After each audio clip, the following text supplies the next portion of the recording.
Our whole lives, we've been taught to play a rigged game. A game where we are the pawns and invisible forces, destiny, luck, a distant god, are the players. They taught us to ask, to beg, to wait, to believe that power resided somewhere out there, and that our job was to be worthy, patient, or lucky enough for that power to grant us a favor. This audiobook is an act of rebellion against that lie. It's the moment we tear away the veil of powerlessness and reveal the forbidden truth hidden behind it. The truth is, there are no external players. The universe isn't a king who grants favors. It is a mirror, and the power to shape reality has never been outside. It has always been complete and whole within us. This isn't a manual to learn how to ask better. It's a training to stop asking altogether. Here you won't find formulas for supplication, but the operating principles of creation. You will learn to move from a state of lack to one of certainty, from waiting to action, from victim to creator. You'll discover the secrets of assumption, the mental diet, and aligned action, not as theories, but as tools for absolute mastery. The knowledge you are about to receive is considered forbidden for one simple reason. It returns all responsibility to you, and therefore all power. The question isn't whether you're ready to learn. The question is, are you ready to be free? Chapter 1. The Fraud of Asking. For as long as we can remember, we have been taught a single way to interact with the power of the universe: supplication. We have been told that if we want something, we must ask for it. Ask God, the universe, destiny. We have been instructed in the art of prayer, of petition, of pleading. We kneel, clasp our hands, close our eyes, and from a place of lack, we launch our desires into the void, hoping that an external, benevolent force will take pity on us and grant us what we long for. We have built entire religions and self-help philosophies on this premise, and we have spent our lives in an endless cycle of asking, waiting, and, most of the time, feeling frustrated by the silence we receive in response. The first and most brutal of the forbidden truths is this: the act of asking is the direct cause of you not receiving. It is not a paradox. It is the physics of consciousness, the psychology of supplication, affirming lack. To understand why asking is an act of self-sabotage, we must first analyze the state of consciousness from which it originates. No one asks for something they already feel they possess.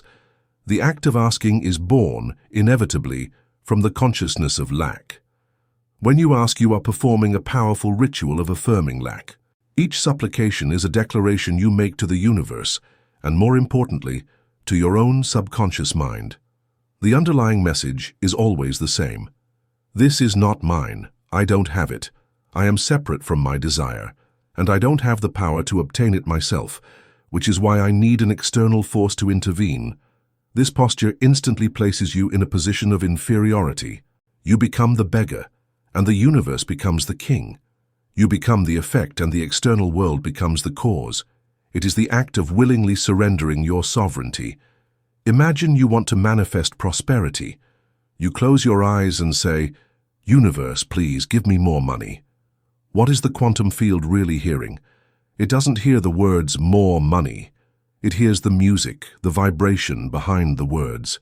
And the vibration is that of fear, of anxiety, of the belief I don't have enough. And the universe, which is a perfect mirror, has no choice but to reflect your state. It gives you back more of the experience of not having enough. It presents you with more unexpected bills, more lost opportunities, more reasons for you to ask again. This is the vicious cycle in which most of humanity is trapped. They feel lack, so they ask. The act of asking reinforces their feeling of lack. The universe reflects that lack, and they, upon seeing the reflection, conclude that the only solution is to ask with more force, with more fervor, without realizing that they are digging their own grave with each new supplication. The physics of emptiness: why the universe ignores beggars. The universe is not a conscious entity with ears that listens to your words. It is an impersonal energy field that responds to the law of resonance. It doesn't understand your language, but it understands your vibration perfectly. Your emotional state, as we have seen, is a frequency. The feeling of yearning, desire, and need is a low-frequency vibration, a vibration of contraction. The reality of your fulfilled desire, abundance, love, health, is a high-frequency vibration, a vibration of expansion. They are like two radio stations on completely different dials. You cannot tune the radio to the AM frequency and expect to hear an FM station. It is a physical impossibility. When you ask from a place of need, you are tuning your internal radio to the frequency of scarcity. And from that dial, the only music you can receive are the experiences of scarcity. To be able to receive the music of abundance, you must first change the dial. You must, in some way, start vibrating at the frequency of abundance before the external evidence of that abundance has appeared. Your subconscious mind, your connection to the field, operates under this same law.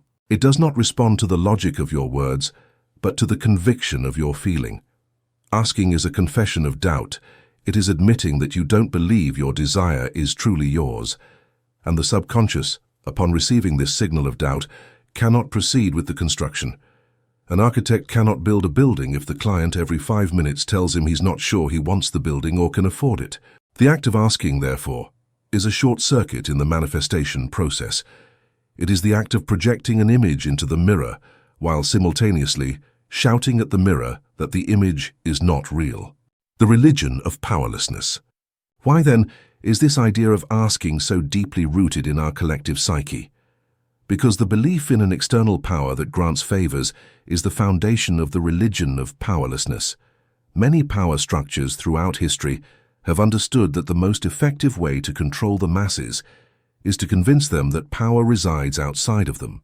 If you can convince people that they are unworthy sinners, that they are victims of fate, that they need an intermediary, a priest, a guru, an institution, to communicate with the source of power, then you have created a perfect system of dependence. The truly forbidden knowledge, the great metaphysical secret, is not a magic formula for asking better. It is the revelation that there is no one to ask. The power is not up there. It is in here. The truth is that you are not a subject in the kingdom of a distant God. You are a cell in the mind of God, and as such, you have direct and inherent access to all the power of that mind. You don't need to ask. You just need to remember who you are and start acting accordingly. This is the leap from victim consciousness to creator consciousness. The victim asks. The creator decrees. The victim waits. The creator assumes. The victim begs. The creator receives. And it is through this audiobook that you will learn to make that leap. We will not give you a new and improved manual of supplications. We will give you the operations manual of your own sovereign creative power. The question that arises naturally, with an almost existential urgency, is, if we don't ask, then what do we do? Do we resign ourselves to a passive fate? Do we abandon all hope of change? Quite the opposite. The answer is the first great secret of conscious manifestation, the first pillar of forbidden metaphysics. We stop asking and we start claiming. This is the quantum leap from victim consciousness to creator consciousness. It is the transition from the beggar to the sovereign. The beggar kneels, holds out his hand, and asks the universe for alms. His power resides outside of him. The sovereign stands tall, plants himself in the center of his kingdom, and decrees the law. His power emanates from his own being. A decree is not an arrogant request. It is not an order given from the ego that seeks to dominate. A decree, in its purest form, is a serene and aligned declaration of a truth that already exists on the plane of consciousness. It is the act of giving voice to an invisible reality so that it can manifest in the visible world. When you stop asking, you stop admitting lack. When you decree, you are assuming wholeness. You are changing your identity. You are no longer the person who needs wealth. You become the person who is wealth. You are no longer the person who seeks love. You become the embodiment of love. This is the fundamental difference. Supplication asks the mirror to change its reflection. The decree changes the face that is reflected in the mirror. The supreme decree, the power of I am. At the heart of this sovereign practice are the two most powerful words in human language. The master command of creation, I am. In mystical traditions, I am is the sacred name of divinity, the declaration of pure existence, of the first cause. When you utter these words, you are not simply describing a quality of your personality. You are invoking your own divine nature. You are declaring your unity with the source of all power. Your subconscious mind, that faithful and literal servant, takes anything you put after I am as a direct command about your identity, and its only function is to mold your body, your behavior, and the circumstances of your life to correspond with that decreed identity. We have used this power against ourselves our entire lives. I'm so clumsy. I am a financial disaster. I'm always tired. Each of these phrases is a spell, a decree that, repeated with conviction, has built the very reality we complain about. The first act of mastery is to become a guardian of these two words. It is to refuse to put anything after I am that is not the expression of your highest vision for yourself. The initiate in Metaphysical Secrets transforms his language. He no longer asks, he decrees. Instead of "Please, universe, give me more money," the initiate centers himself and decrees, "I am a magnet for abundance and prosperity. Money flows to me in expected and unexpected ways." Instead of "I wish I could find love," the initiate declares, "I am the embodiment of love and wholeness, and I attract relationships that are a perfect reflection of my own inner harmony." Instead of "I need to heal," the initiate affirms, "I am the perfect expression of health and vitality. Every cell in my body knows and manifests its original perfection." This is not a word game. It is a fundamental change of the cause. You are ceasing to be an effect that reacts to life to become the cause that creates it. The workshop of the sovereign mind, integrated practices. The initiate does not leave this transformation to chance. He cultivates it with deliberate practice in the workshop of his own consciousness. The first practice is the audit of the habit of asking. The master, to free himself from a program, must first make it visible. For a week he becomes a silent observer of his own inner language. He takes his journal and without judgment writes down every time his mind goes into supplication mode. "I wish I had," "I need to," "Please, let this happen." At the end of the week, he reads the log and becomes aware of how often he has been giving away his power and affirming his own lack. Once he has identified his language of supplication, the master begins the alchemical work of linguistic transmutation. He takes each asking phrase he has identified and, like a poet who refines a verse, he rewrites it as a claiming phrase, as an I am decree. "I wish my boss would value me more" is transmuted into "I am a valuable professional, and my contribution is recognized and rewarded generously." "I need to find a solution to this problem" is transmuted into "I am the source of wisdom and creativity. The perfect solution already resides within me and is revealed to me with ease." This exercise creates a new spellbook, a glossary of power he can refer to retrain his inner dialogue. Finally, the initiate knows that the decree must be embodied. The most powerful practice is to act as if. The master asks himself, "If I were already the person who has received everything they desire, how would I walk through this room? How would I talk on the phone? How would I make the small decisions of my day?" And then he begins to act from that certainty, not as a charade, but as a dress rehearsal for his new reality. He walks with the straight back of confidence. He speaks with the calm of security. He makes decisions from abundance, not from fear. This act of embodiment is the most potent signal he can send to his subconscious. He is telling it, not with words, but with the totality of his being. The old movie is over. This is the new reality. Project this. Project. The fraud has been exposed. The door to the prison of supplication has been opened. You have learned that the universe does not respond to beggars, but to sovereigns. It does not respond to need, but to certainty. Chapter 2. The Universe as a Mirror. We come to the second and most revealing of the metaphysical secrets. The universe is a mirror. This is not a simple poetic metaphor. It is perhaps the most precise description of the mechanics of reality. The law, known in ancient traditions as the principle of correspondence, states that your external reality, your health, your wealth, your relationships, is not a solid, independent entity. It is a reflection, a flawless, unfiltered, and brutally honest reflection of your dominant state of consciousness. Imagine you are in a perfectly dark room. In your hand, you hold a projector of infinite power. The movie inside the projector is the sum total of your habitual beliefs, thoughts, and emotions. When you turn on the projector, the movie is emitted and projected onto the white, neutral walls of the room, which represent the field of infinite potentiality of the universe. What you see on the walls is not the room itself. It is the movie you are projecting. If the movie is a drama of struggle and scarcity, the walls of your life will be filled with images of conflict and lack. If the movie is an epic of triumph and abundance, the walls will reflect that same story. Most of us spend our entire lives trying to change the movie by shouting at the wall. We complain about the images. We fight against them. We try to paint over them from the outside, without realizing that the only way to change the reflection is to enter the projection booth and change the movie we are emitting from within. The world is not doing anything to you. It is showing you with implacable precision what movie you are projecting. Your life is not something that happens to you. It is a feedback loop. It is the echo of the song you are singing in the silence of your soul. To understand how this mirror works, we must analyze it in the three great planes of human experience. The mental plane, the reflection of your beliefs.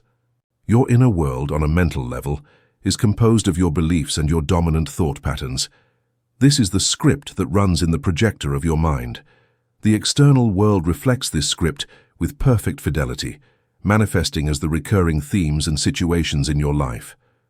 Think of the dramas that seem to repeat in your existence, often with different characters, but with the same script. Perhaps you have the abandonment pattern. You change partners, but each one, in one way or another, ends up abandoning you. Perhaps you have the non-recognition pattern. You change jobs, but in each one you feel invisible, undervalued, overlooked for promotions. Perhaps you have the almost success pattern. You get right to the edge of a great achievement, and at the last minute something always goes wrong and ruins everything. These are not destinies. They are reflections.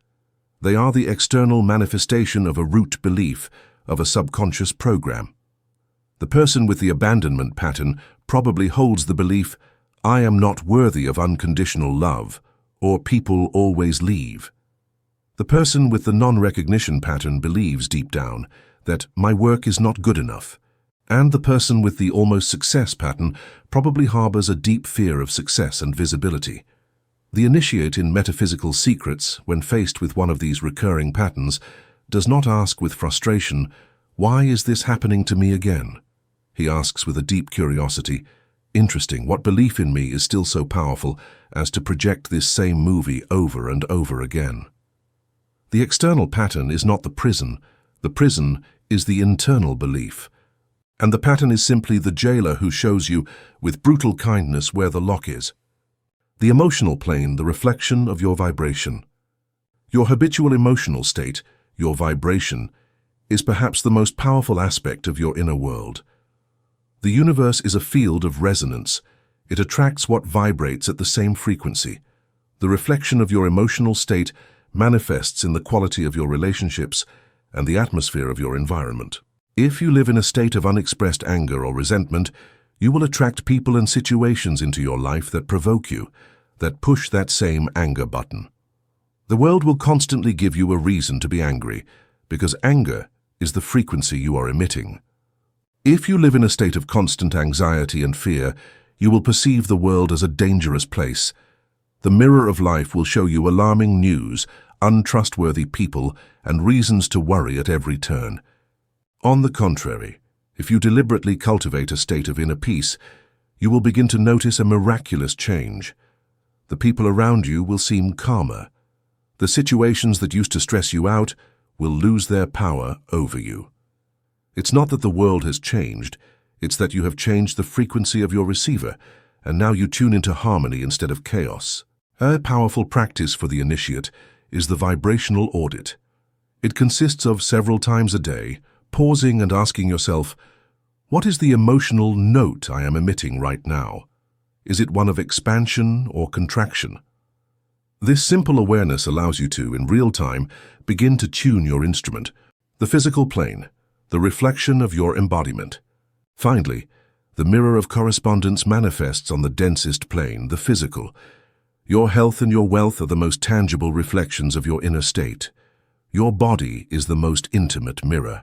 An inner state of relentless self-criticism, unresolved guilt or chronic resentment, as we have seen, translates into a body chemistry of stress. And this chemistry, sustained over time, is reflected in the body as muscle tension, inflammation, a weakened immune system, and eventually as illness. As a physical symptom is not an enemy. It is the echo of an emotional scream that has not been heard. Your financial situation is a brutally honest reflection of your beliefs about abundance and deservingness. The lack of money in your bank account is not the problem. It is the symptom. The real problem is the poverty consciousness within you. It is the belief that you don't deserve it, that it's difficult, that it's selfish. The external world simply proves you right. The work of the alchemist, therefore, is never on the outside. It is useless to try to clean a stain on the mirror. The real work is to clean the stain on your own face. When you change the cause, what's inside, the effect, what's outside, must change by law. It is inevitable. The initiate in this knowledge transforms his relationship with life. He stops being a fighter and becomes a diagnostician. Faced with an unwanted reflection, he does not lament. He does not blame. He retreats to the silent workshop of his consciousness and begins the work of self-inquiry. He asks himself, if this external situation is a perfect mirror, what is it showing me about my own inner script? The alchemical change, stopping the fight against the reflection. This is the definition of struggle, effort, and frustration. It is a guaranteed path to exhaustion because energy is wasted on the effect, not on the cause. The alchemical change, the turning point of the conscious creator, occurs at the moment he makes the radical decision to turn his back on the mirror.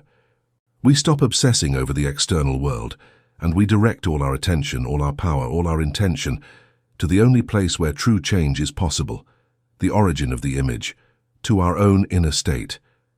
The initiate knows that his only job is not to do anything in the world. His only job is to change the movie that is projected in his mind, to polish the lens of his perception. And he has an unshakable faith that, if he performs this inner work diligently, the mirror by law must change its reflection. It is not a hope, it is a certainty. The mirror is not our judge, it is our greatest teacher, our most honest partner in the game of creation. It is not there to punish us, but to reveal to us. It shows us, without fail, where our true work lies. The workshop of the reflection master, integrated practices. The initiate in the secrets, faced with an unwanted reflection, does not lament. He does not blame. He retreats to the silent workshop of his consciousness and gets to work. His work is not one of physical effort, but of a deep self-inquiry and deliberate reprogramming. One of the most fundamental practices in this workshop is the correspondence journal. The master, at the end of his day, or when faced with a challenge, takes his journal not to complain about circumstances, but to decipher them. He describes the external event, the reflection, with an almost scientific objectivity. And then he asks the sacred question, if this external situation were a perfect mirror of my inner state, what belief, what feeling, what story within me would it be reflecting? Imagine someone whose constant reflection is a lack of recognition at work. In his journal, he does not write, "My boss is ungrateful." He writes, "External reflection. I have completed an important project and have not received any recognition." And then the inquiry begins.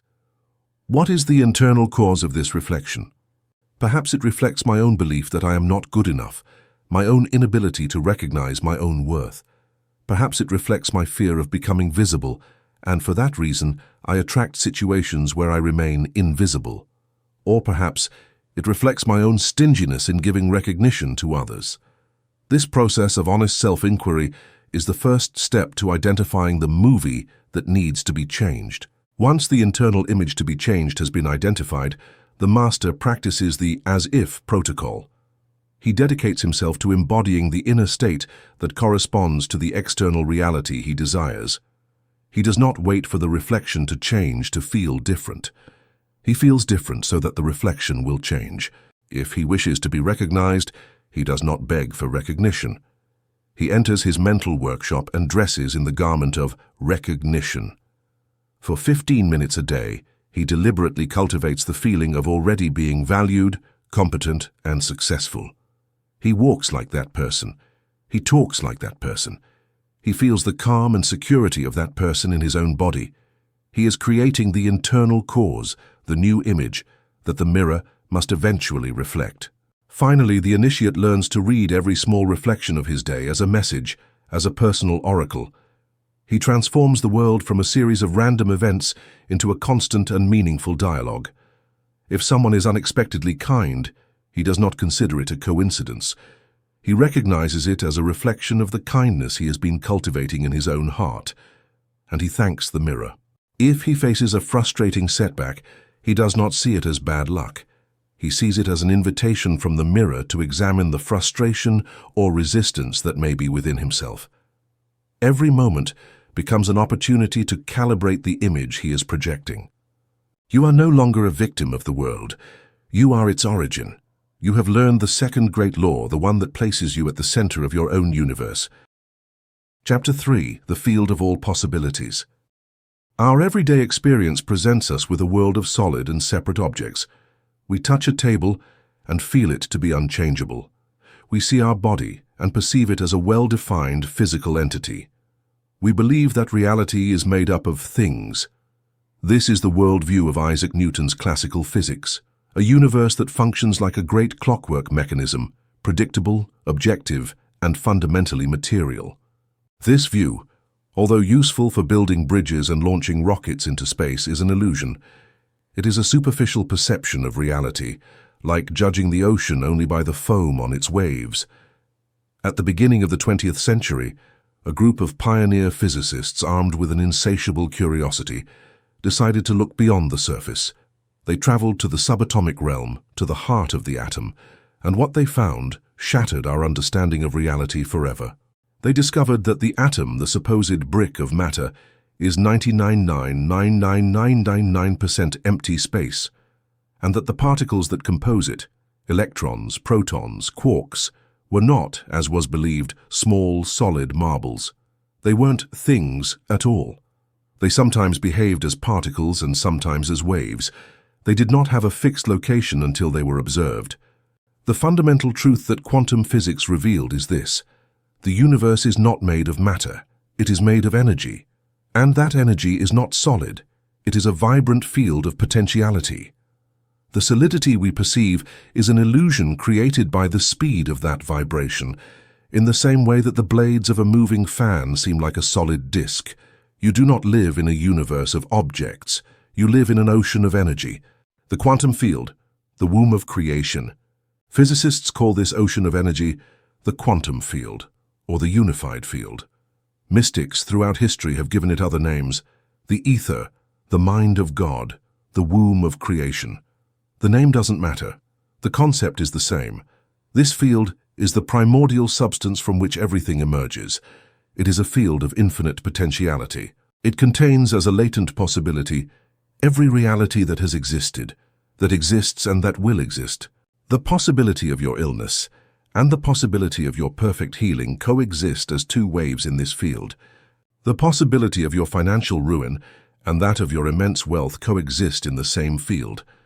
The version of you that is a victim and the version of you that is a master creator coexist right now as vibrational potentials in this ocean of existence. The universe is not a book with a single story.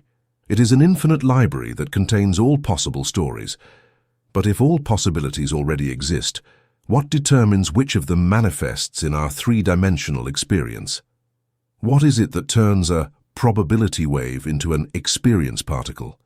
Here we come to the most disconcerting and, at the same time, most empowering discovery of all science: the observer effect.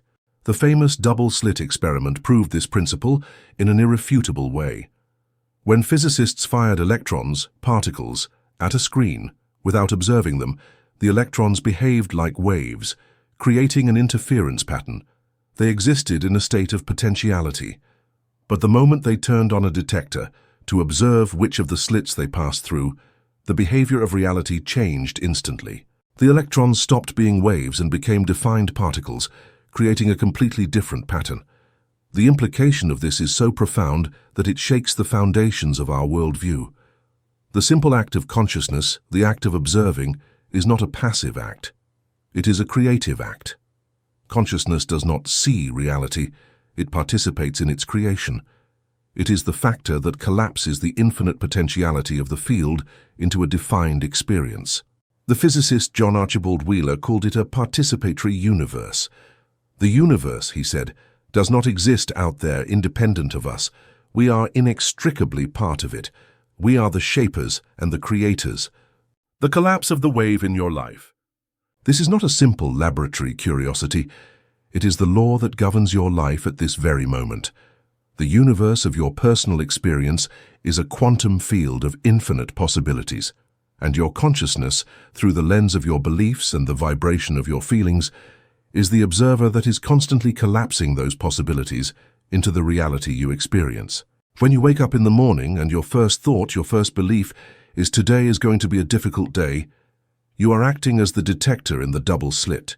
You are directing the focus of your consciousness, charged with the energy of that belief, toward the probability wave of the difficult day. And the quantum field, which does not judge, obeys your observation. It collapses that potentiality into your reality. Throughout the day, your perceptual filter will be in charge of showing you all the evidence that confirms your original observation. When, on the contrary, you wake up and, despite the circumstances, deliberately choose to adopt the perception that today is a day full of wonderful opportunities, you are directing your consciousness toward a different probability wave, and the field, with the same impersonality, begins to collapse that reality for you. You are not thinking positive. You are performing an act of quantum physics. You are selecting a reality from the infinite menu of possibilities through the power of your focused perception. You are the field. We have talked about the field as if it were something out there, and you as the observer who looks at it. But the final secret, the revelation that dissolves the last boundary of separation, is this: you are not separate from the field. You are the field. Your body is not a solid object. It is an incredibly dense and complex field of vibrating energy, a galaxy of billions of dancing atoms. And this personal field does not end at the boundaries of your skin. It radiates outward, constantly interacting with the larger field. You are not an observer looking at the ocean. You are a wave in the ocean. You are a focal point of consciousness within the field, experiencing itself and shaping reality around it from the inside out. If your state is one of chaos and fear, your personal field is incoherent, and this incoherence is reflected as chaos and fear in the mirror of your life. If your state is one of peace and coherence, your personal field is harmonious, and this harmony is reflected as peace and synchronicity in your life. You can no longer see yourself as a victim of an external universe. You must accept the truth of your power. You are a center of creation in the heart of the quantum field, and your consciousness is the tool with which you sculpt the very fabric of existence. This realization gives us immense responsibility and power. If our perception shapes reality, the most important question of our life becomes, how do we exercise this power deliberately? How do we go from being accidental observers to conscious architects of our observation? The initiate in Metaphysical Secrets understands that his consciousness is his workshop, and in this workshop, he practices 3 fundamental arts to shape the quantum field. The first practice, the art of deliberate observation. The master creator knows that his attention is the tool with which he collapses reality. Therefore, he becomes a master of deliberate observation. He does not allow his focus of light to wander aimlessly, randomly illuminating the probabilities of scarcity and fear. He directs it with the precision of a surgeon. The practice begins each morning, in the silence of dawn. The initiate does not begin his day by reacting to the world he sees. He begins his day in stillness, deciding the world he will choose to see. Before the sunlight enters the window, he turns on the light of his consciousness. He takes his journal and performs the daily blueprint practice. It is not a to-do list. It is an act of perceptual declaration. He writes in the present tense a description of the reality he chooses to collapse that day. Today, my consciousness seeks and finds evidence of abundance everywhere. I observe and collapse a reality of creative flow and unexpected solutions. I see harmony in my relationships and feel vitality in my body. This is not an act of fantasy. It is an act of command. It is the director giving the first instructions to his cosmic production team, setting the filter for his reticular activation system. Then, the master practices the art of as-if observation. When faced with the current reality, the reflection of his old programming, he does not fight it. He observes it through the lens of his new reality. When looking at a bill, he does not observe it as a debt. He chooses to observe it as proof of the flow of energy, as an echo of the abundance that is already on its way. He does not deny the fact. He changes the observation about the fact. He is withdrawing his energy from the problem and placing it on the solution. The second practice, vibrational tuning. The master understands that observation must be charged with a frequency to be effective. The field does not respond to a cold, analytical gaze. It responds to a burning heart. Emotion is the color and intensity of the light you project. The fundamental practice here is the heart coherence ritual. The initiate knows that his heart is the true sun of his system, emitting the electromagnetic field that organizes his biology and his reality. Several times a day, he takes 5 minutes to tune his field.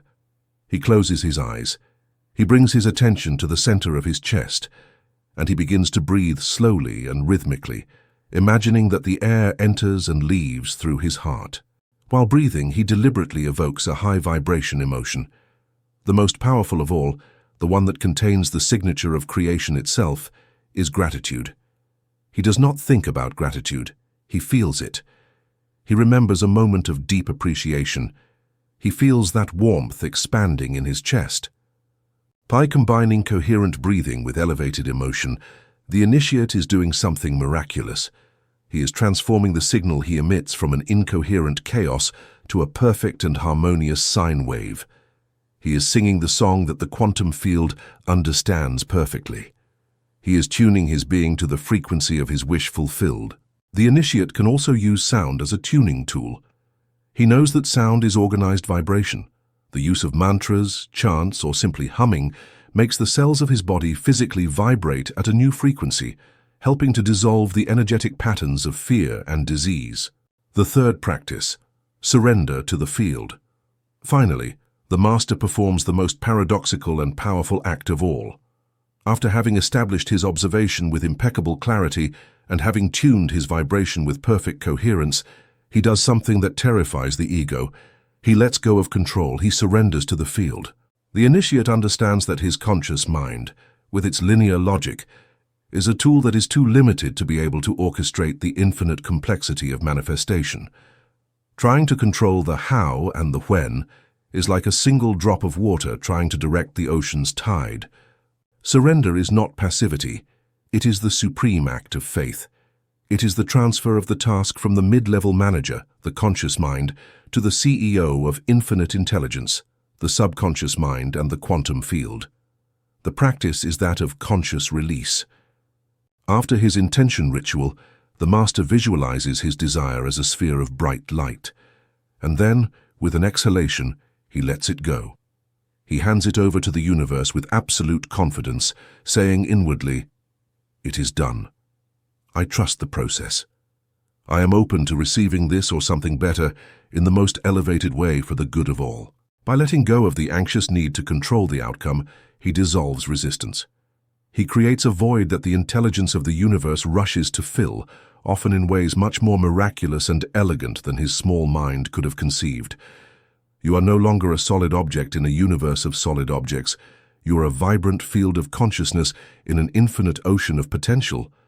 Your attention is the chisel, your emotion is the force, and the quantum field is the clay. Chapter 4. The currency of creation, the state of being. Our culture has taught us that the currency of creation is action. If you want something, work hard for it. We have become a civilization of doers, believing that the amount of our effort will determine the quality of our results. But as we have already begun to glimpse, this is a half-truth, a truth from a lower level of consciousness. You have seen people who work tirelessly and barely survive, and others who seem to attract success with effortless grace. Clearly, Action alone cannot be the first cause. Action is an effect, not a cause. So, what is the true currency? The metaphysical secret that changes everything is this: the currency of the universe is not what you do, it's what you are. The currency of creation is your state of being. Defining the state of being. What is a state of being? A state is not a fleeting emotion, like a flash of joy or a moment of anger. It's not a fleeting thought. A state of being or state of consciousness is your vibrational home. It is your emotional and psychological center of gravity. It is the sum total of your dominant beliefs and feelings, the underlying feeling that accompanies you throughout the day and to which, by habit, you always return. A state is a dwelling of consciousness. You can visit the state of peace for a few moments in a meditation, but if your habitual home is the state of anxiety, you will always return to it. A state is an assumed identity. It's not just something you feel, it's something you are in that moment. To better understand it, we can break down a state into its three main components. Root beliefs. These are the invisible foundations of the state.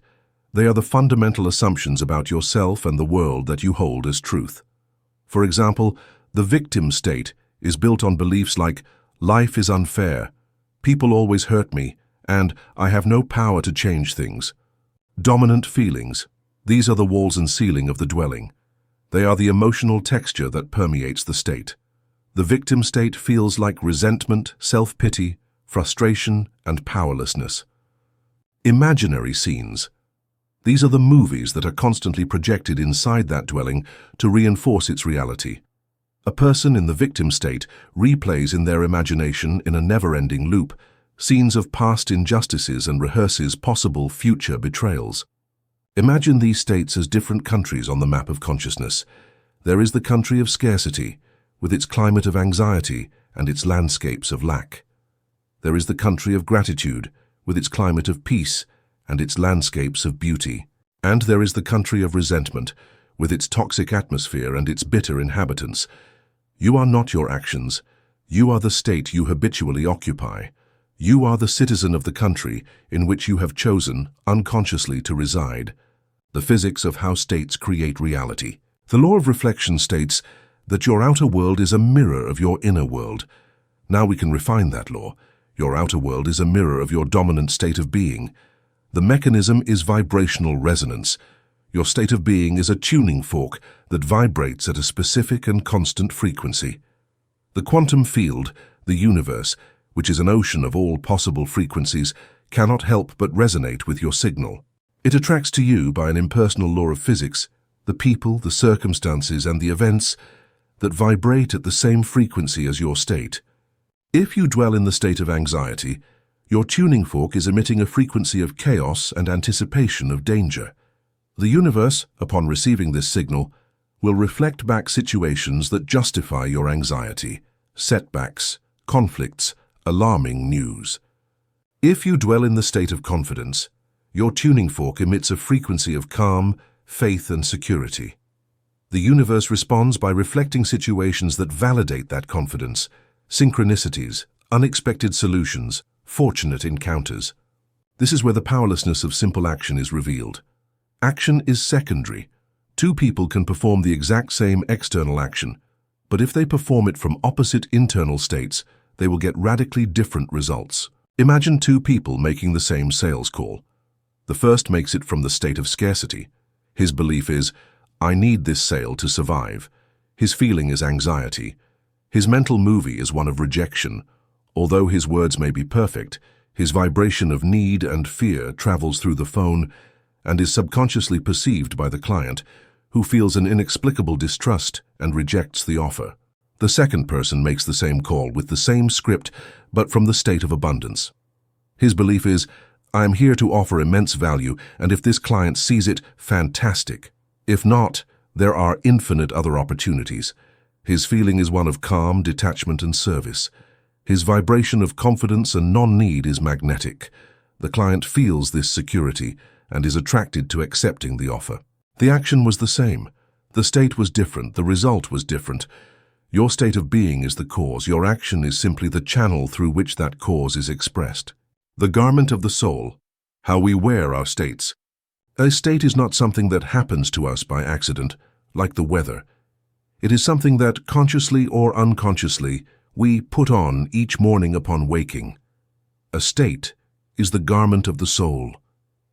Imagine that your pure consciousness, your true self, is like a naked, formless actor. And each state, the state of the victim, the state of the creator, the state of scarcity, the state of abundance, is a complete costume in a vast and infinite wardrobe. Each costume comes with its own script, its own gestures, its own way of speaking and feeling. The problem is that most of us have lived as amnesiac actors. At birth, we were given a costume, often the same worn-out costume of our parents, and we put it on without question. Perhaps it was the garment of anxiety, or of constant struggle, or of not being enough. And we have worn this same costume for so long that we have forgotten it is a costume. We believe it is our skin. When we try to change our life through simple action, it is as if the actor, dressed in the heavy and dark cloak of the victim, tries to play a scene of triumph and joy. It is not believable. His gestures are forced, his voice lacks conviction. The audience, the universe, is not fooled. It responds to the truth of the garment, not the falsehood of the performance. The real change, the true transformation, does not happen by changing actions. It happens in the dressing room of the soul.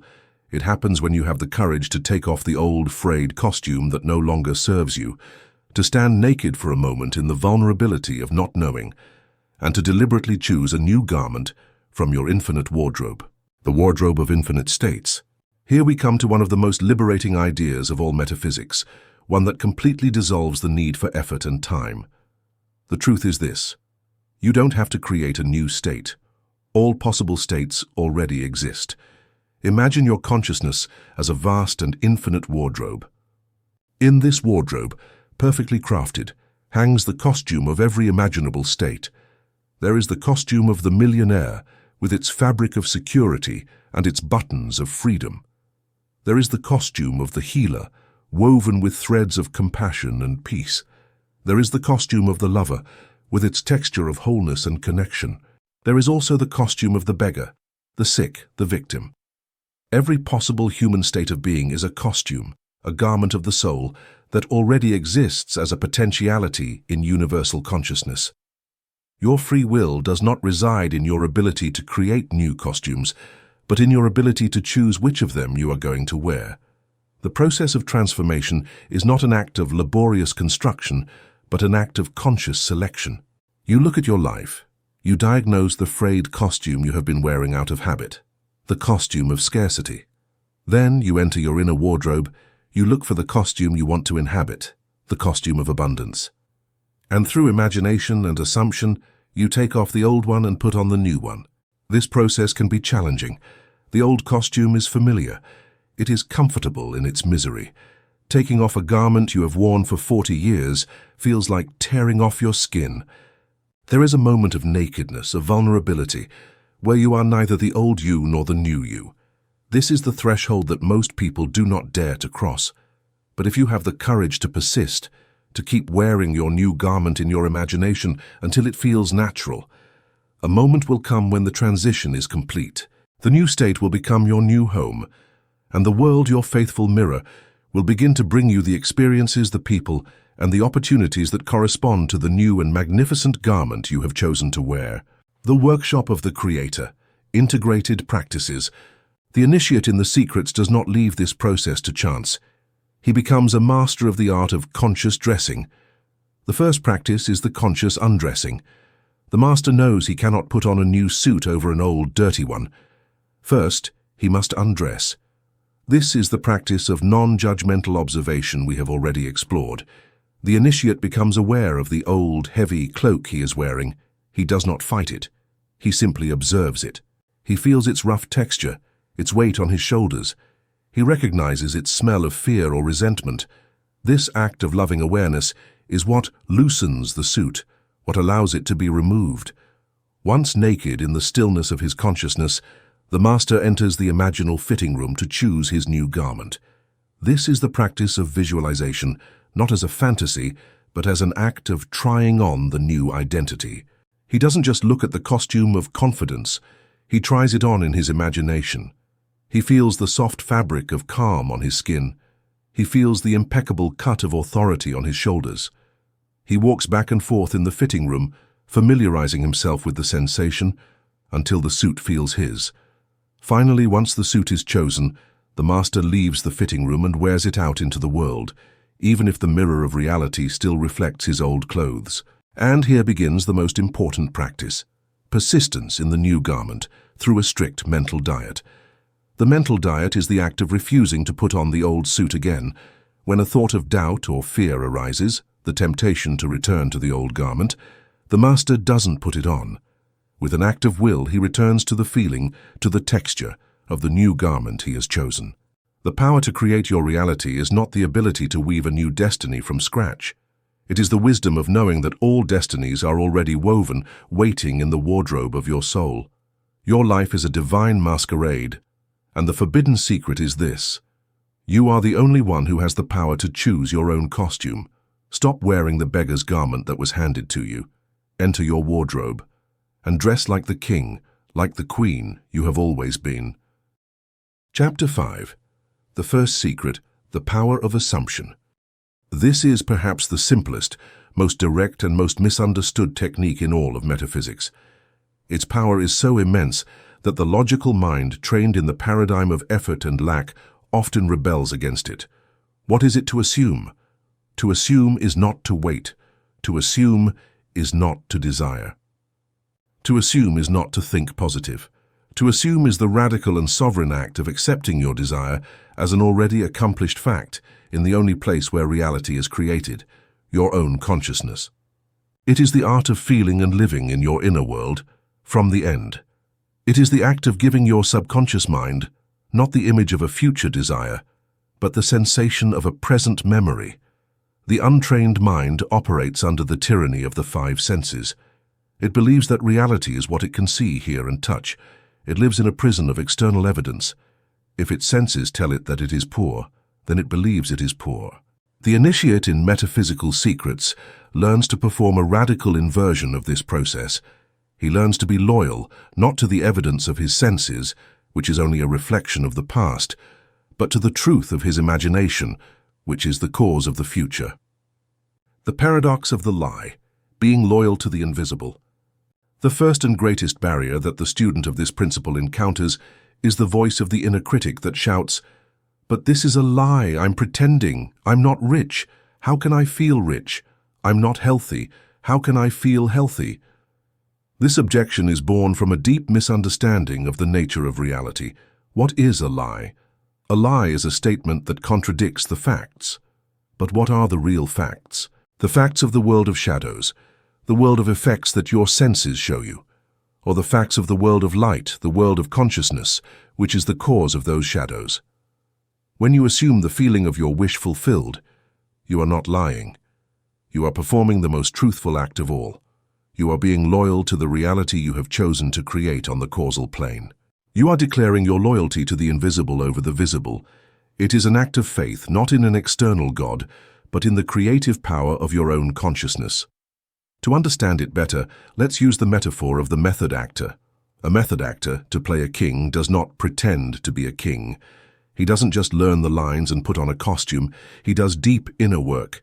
He searches his own psyche for the qualities of nobility, of authority, of responsibility. And then he inhabits that state. He begins to think like the king, to feel like the king, to walk like the king. He immerses himself so deeply in the assumption of the character that, for a time, he is the king. And as a result, his performance is magnetic, convincing, real. In the same way, your job as a creator is to become a method actor of your ideal self. You don't force yourself to be the confident person you want to be. In the stillness of your mind, you find the seed of confidence that already exists in you, and you cultivate it. You ask yourself, how would confidence feel in my body? And then you embody that feeling. You don't pretend to be prosperous. You assume the state of the person for whom abundance is their natural state. You feel the calm, the freedom, and the generosity of that state. The key is that you are not trying to trick the universe. You are convincing yourself, your own deep subconscious mind. And once your subconscious is convinced, once it accepts your new state as your true identity, the manifestation in the external world becomes inevitable and automatic. The inevitability of the reflection, the faithful servant. Your subconscious mind is a perfect servant. It has no sense of humor or capacity for judgment. It is absolutely literal. Its only function is to take the belief, the assumption, that you hold as truth and materialize it. If you persistently assume and feel the state of anxiety, your subconscious will take that command and orchestrate a reality that gives you reasons to be anxious. If you persistently assume and feel the state of gratitude, your subconscious will take that command and organize a reality that gives you more reasons to be grateful. Assumption is the cause. The reflection in the mirror of your life is the effect. There is no way for this law to fail, just as there is no way for the law of gravity to fail. The only possible point of failure is in our own inability to persist in the assumption. The universe, the external world, is nothing more than clay. And the sustained assumption, the feeling of your wish fulfilled, is the mold. The clay has no choice but to take the form of the mold into which it is poured. Therefore, the Creator's job is not to do anything in the external world. His only job is to create the mold, the assumption within him, and to remain in it until the clay of reality has solidified. The mechanics of assumption, the art of first-person immersion.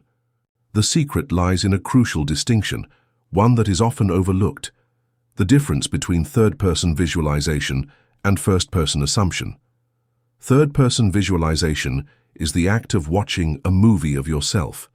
You see yourself from the outside, like a spectator achieving your goal.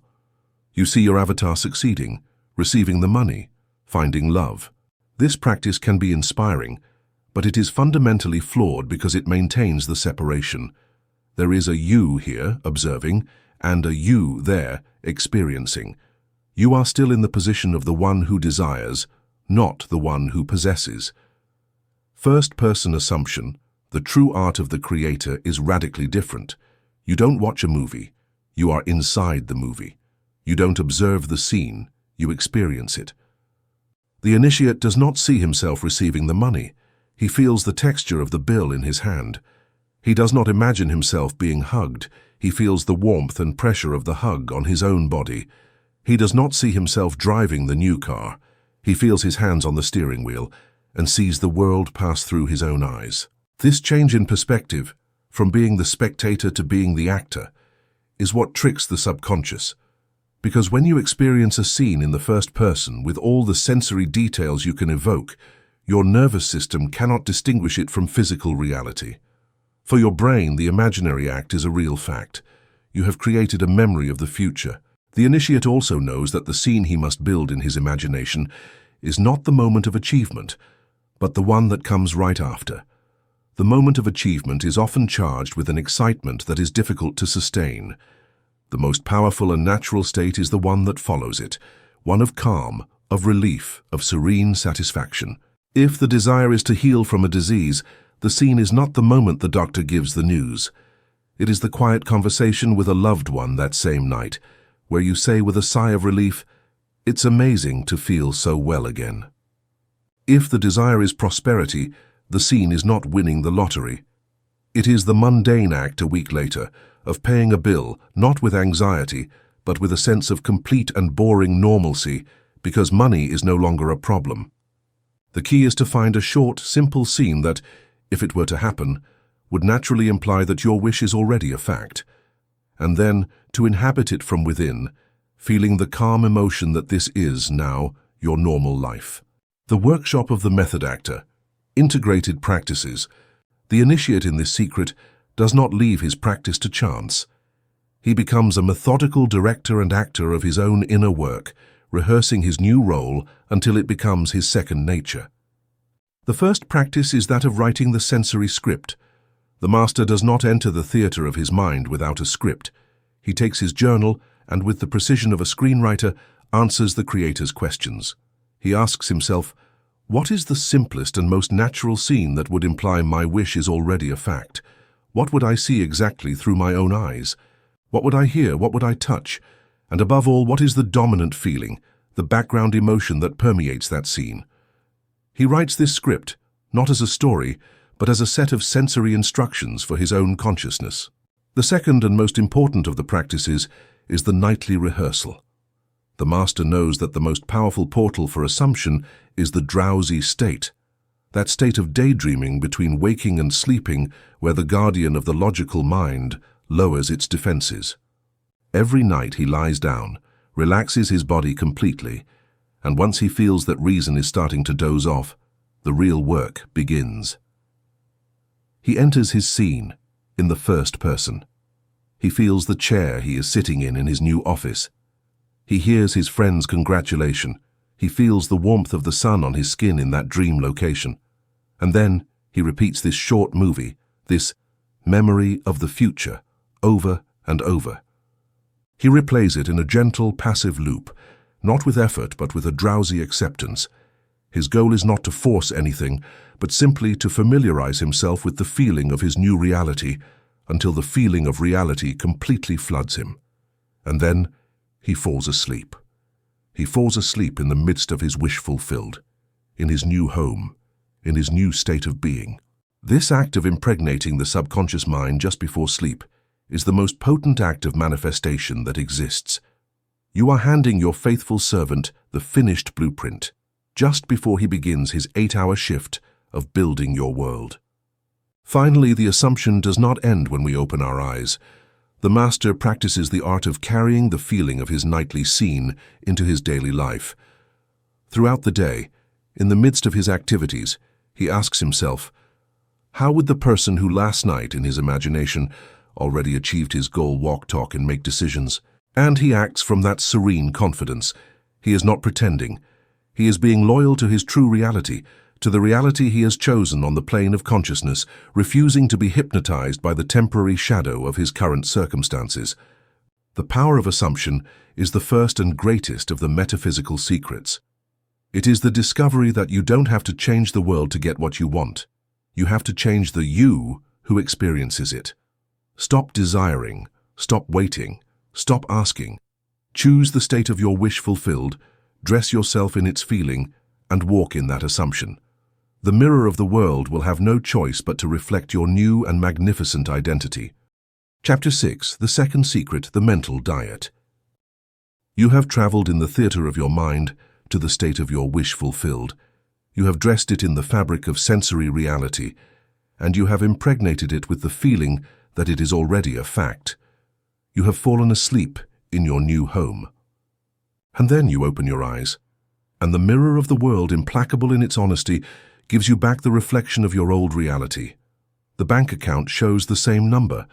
The doctor's diagnosis has not changed. The empty chair at your table is still empty. Your 5 senses, like a chorus of detractors, rise up to shout that your imaginary act was nothing more than a fantasy, a brief and sweet self-deception. It is at this moment, in the apparent gap between your transformed inner world and your unchanged outer world, that the most important battle of all is fought. It is the test of faith. It is here that the dreamer gives up and the creator persists. And to persist, the creator must master the second metaphysical secret, the power of the mental diet. If assumption is the act of planting the seed, the mental diet is the art of tending the soil during the period of gestation. It is the discipline that protects the delicate new creation from being choked by the weeds of old programming. The great test of faith, the tyranny of the senses. To understand the need for a mental diet, we must first recognize the nature of our adversary. And the adversary is not the world. It is our own addiction to the evidence of our 5 senses. We have been programmed, since birth, to believe that reality is what we can see, hear, touch, smell, and taste. Our senses are the jailers of our perceptual prison. They present us with a world of solid and unchangeable facts. The fact is that you have no money. The fact is that you are alone. The fact is that you are sick. The initiate in Metaphysical Secrets learns a radical truth. The senses do not report on reality. They report on the past. What your senses perceive today is not a truth about your present or your future. It is simply the reflection, the harvest, of the states of consciousness you inhabited yesterday, last week, last year.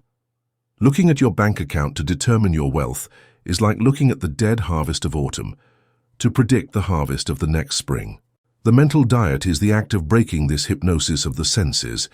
It is the conscious vow to be more loyal to the truth of your inner world, the new seed you have planted, than to the shadow of the outer world.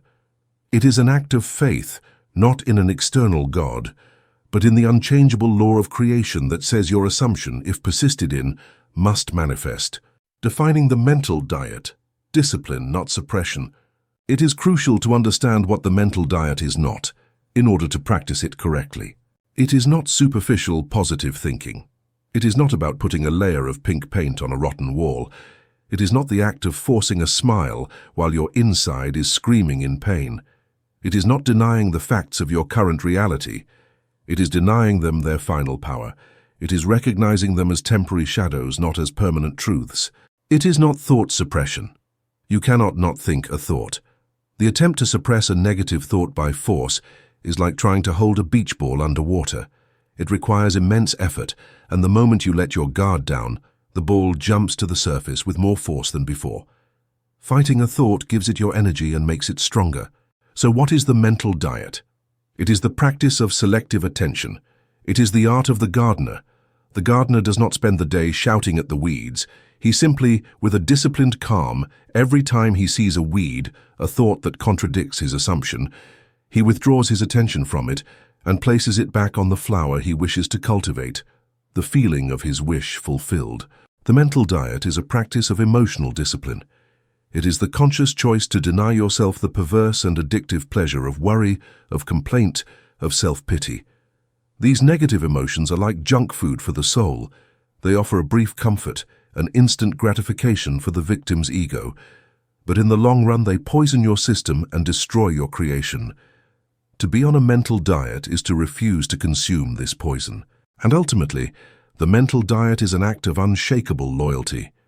It is being faithful to your inner vision, to your ideal self, in the same way that a mother is faithful to the child growing in her womb, even if she cannot yet see it. The neuroscience of the mental diet. This process is not just a mystical philosophy, it is a practice of deliberate neuroplasticity. As we have seen, your old states of being are neural highways paved by decades of mental traffic. Your new assumption is a small trail that you have just started to blaze in the jungle. Every time you allow your mind to get entangled in an old thought of doubt or fear, you are driving your car on the old highway, reinforcing its pavement and making it easier to go down again. Every time, in the midst of doubt, you withdraw your attention from it and deliberately return to the feeling of your wish fulfilled, you are taking a machete to the new trail. You are making it a little wider, a little clearer. The external manifestation occurs at the tipping point, when the new trail has become the new highway, when the new state feels more natural, more real than the old one. The mental diet is the daily construction work that makes this transition possible. You are not waiting for a miracle. You are literally rewiring your brain to correspond with a new reality. The first practice, the fast of doubt. The guardian's first act is to declare a fast from the evidence of the five senses. During the gestation period of his desire, he refuses to constantly look to the external world for proof that his manifestation is arriving. This anxious search for signs is in itself an act of doubt. It is the vibration of "it hasn't arrived yet." It is like the gardener who digs up the seed every 5 minutes to see if it is growing. The master understands that the only proof he needs is the quality of his inner feeling. If he can, at will, enter the feeling of his wish fulfilled, he has found the only evidence that matters. That is the true reality. The external world is just a shadow that takes a little while to catch up. The initiate, therefore, deliberately limits his exposure to the news of his old reality. If his goal is prosperity, he avoids obsessively checking his bank account. If his goal is health, he avoids obsessively searching for his symptoms on the internet. Not out of denial, but out of strategic wisdom. He is protecting his seed from the frost of doubt. The second practice, the technique of sovereign indifference. Your most powerful weapon against negative thoughts is not fighting, it is indifference. When a thought of doubt or fear, a fact of your current reality, knocks on the door of your consciousness, do not try to argue with it. Do not try to reason. By doing so, you are giving it your energy and your credibility. Instead, the initiate treats it like an unwelcome street vendor. Observe. He sees it coming from the distance of his witness consciousness. Ah, here comes the thought of this is not going to work. Acknowledge. He acknowledges it without emotion. He does not judge it, he simply names it. Withdraw attention. And then he simply closes the door in its face. Not with anger, but with a calm and sovereign indifference. He withdraws his attention from it and, immediately and deliberately, places it back on the feeling of his wish fulfilled. The thought of fear says, look, the bill has arrived. Your response is not panic, but an inner calm that says, thank you for the information, while you feel the serene gratitude of the person who knows that all their resources are unlimited. You are training your mind to stop being a reactive leaf and become an unmovable rock of faith. The third practice, the alchemical art of revision. This is one of Neville Goddard's most profound and transformative techniques. Sometimes, despite our best efforts, the day hits us. We have an argument, we receive bad news, we make a mistake. At the end of the day, we feel out of our desired state, as if we had broken the diet. Revision is the act of entering your mental editing workshop and rewriting the scene. It is the art of not allowing the sun to set on your anger or your disappointment. The protocol. Before sleeping, in your drowsy state, review the events of the day. Identify the scene that disturbed you and took you out of your state. Now in your imagination, rewrite it. Replay it the way you would have liked it to happen. If you had an argument, rewrite it as a harmonious and understanding conversation. Hear the words of forgiveness. Feel the hug of reconciliation. If you received bad news, rewrite it by receiving the news you desired.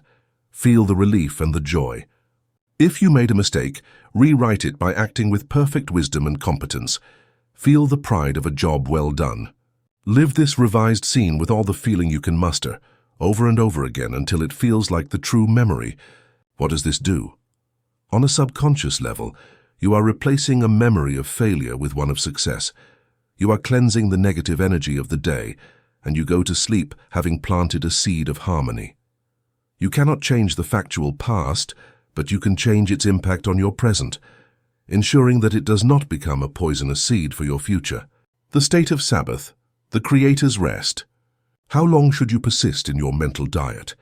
For how many days should you maintain this discipline?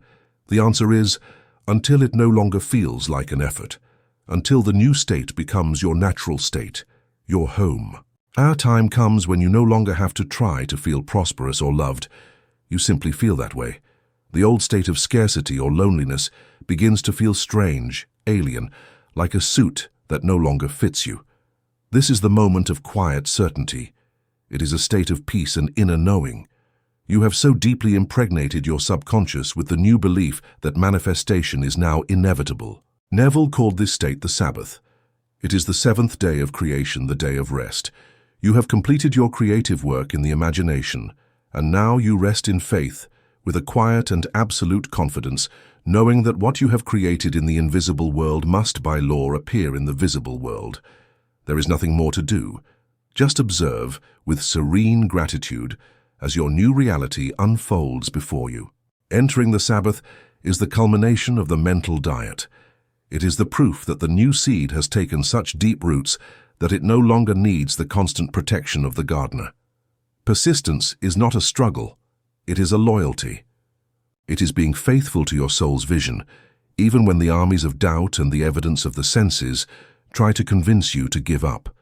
It is the silent power of holding a note in the midst of a cacophony until the entire orchestra of the universe is forced to tune itself to your new song. You have learned the art of assumption, of planting the seed. And now you have learned the art of the mental diet, of protecting that seed until it sprouts. You have completed the fundamental part of your training. In the next chapters, we will take this knowledge and apply it like a laser in the great arenas of life. Chapter 7. The Third Secret, the Fertile Silence. For some reason, the word surrender has been demonized. We equate it with defeat, weakness, passivity, the act of giving up. But in metaphysics, surrender has nothing to do with defeat. It is, in fact, the act of supreme power.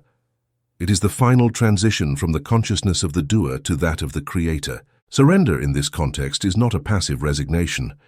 It is an active trust. It is not ceasing to act. It is ceasing to force. It is the act of letting go of your small, limited, egoic control to allow an infinitely greater and wiser intelligence, that of the universe, to take the reins and orchestrate the outcome in a way that your logical mind could never conceive. Let's remember the metaphor of the gardener. The wise gardener chooses the seed, the assumption. He prepares the ground and protects it from weeds, the mental diet. And once he has done his part, what does he do? He surrenders. He trusts in the immutable laws of nature. He trusts the sun, the rain, and the inherent intelligence of the seed itself to do their work. He does not dig up the seed every day to see if it is growing. He does not try to open it with his hands to help it germinate. He knows that such interference, born of impatience and lack of faith, can only destroy the creation. Your desire is that seed. Your subconscious mind and the quantum field are the fertile ground and the laws of nature. Your only job is to plant and care, and then surrender to the process. The tyranny of how, the greatest obstacle to manifestation. The biggest barrier to this act of surrender is our conscious mind's obsession with the how. Once we have set our intention, the ego, with its insatiable need for control, immediately starts to anxiously ask, but how is it going to happen? What's the plan? What are the steps? What if it doesn't work? The conscious mind is a brilliant tool for analysis, but it is a terrible master creator. Its only capacity is to build with the bricks of its past experience. It can only conceive of paths it already knows, solutions it has already seen. It cannot conceive of the miraculous, the synchronistic, the unexpected. When you obsess over the how, you are in essence telling the universe, I don't trust your intelligence, I don't trust your creativity. I am going to limit the infinite ways my desire could manifest to the few and well-trodden paths that my small logical mind can conceive. This need to control the how is born from a deep lack of faith and a fundamental fear. It is the vibration of doubt, and this vibration, as we already know, is a counter-command. It's like sending a letter to the universe with your order, and immediately after, sending another one cancelling it. The master of metaphysics understands that his job is to define the what with absolute clarity and to feel the why with unshakable passion. And then he completely hands over the how to the wisdom of the universe. He knows that the quantum field, having access to all variables, all people, all possibilities, can orchestrate the fastest, most elegant, and most harmonious path to his goal, a path that is often invisible to his limited vision. Imagine two entrepreneurs who want to manifest success for their new business. Both do the inner work of assumption. The first, operating from the ego, obsesses over the how. He creates a 100-page business plan, clings to it rigidly, and works 18 hours a day to force its fulfillment. When an unexpected opportunity that deviates from the plan appears, he rejects it. When a door closes, he tries to knock it down with force.